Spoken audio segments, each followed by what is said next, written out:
L'étant fait, c'était obligé de rester dans la chambre de l'animal, les trous bestial. J'ai la dalle, j'attends mon tour en Son clip passant. s'appelle Tout Hall attaquer la et c'est dans petite. sa cité de Moi, je fais Longjumeau, ma caisse, en t'attends banlieue quoi? parisienne, que le rappeur de 21 ans l'a Numéro tourné au 09. début de l'automne. Une chanson sur l'enfermement arbitraire qu'il a dédiée à la cause des Ouïghours.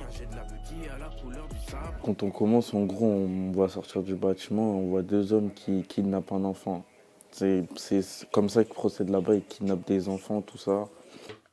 C'est en voyant défiler les vidéos de torture sur les réseaux sociaux que Kalash a décidé d'agir en se servant symboliquement d'un masque ensanglanté pour susciter la réaction.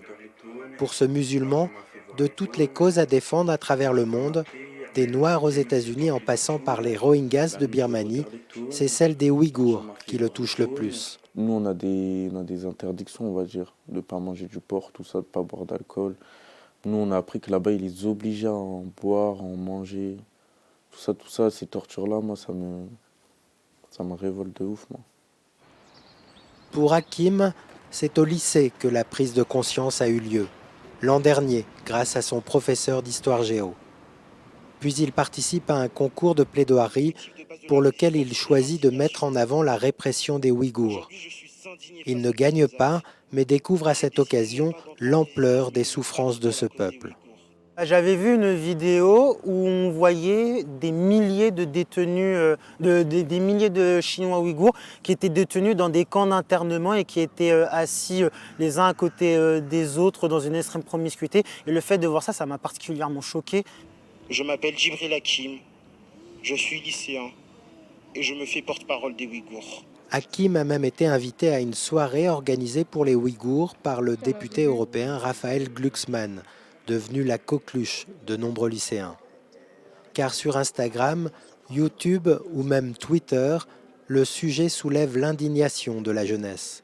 Moi, ça me fait vraiment penser à la Seconde Guerre mondiale, au camp, et on a l'impression de revoir le même scénario un peu, et que on n'en parle pas. Ça tourne aussi beaucoup autour de la consommation, parce que vous savez, c'est eux qui fabriquent les objets que nous, on a ensuite. Et du coup, on se dit, mais moi, quand je porte un truc Adidas, quand je porte un truc machin et tout, en fait, c'est ce qu'il y a derrière, c'est ça. Pourquoi cette cause émeut-elle autant ces jeunes, dont certains sauraient à peine situer le Xinjiang, la région autonome ouïghour en Chine? Pour cette philosophe spécialiste des questions sociales, c'est une façon de s'emparer d'une cause un peu invisibilisée. Mais pas seulement. Ça vient résonner aussi sur une autre problématique qui est la problématique de l'islamophobie en France. Et en fait, le massacre des Ouïghours étant une islamophobie manifeste, elle vient résonner avec l'islamophobie plus ou moins latente en France, et qui est quand même une question qui est une question de fond et qui divise la société française, notamment du côté des jeunes. L'indignation de la jeunesse sur les réseaux sociaux a déjà fait bouger les lignes. Plusieurs grandes marques internationales se sont engagées à cesser toute relation avec leurs fournisseurs chinois bénéficiant du travail forcé des Ouïghours.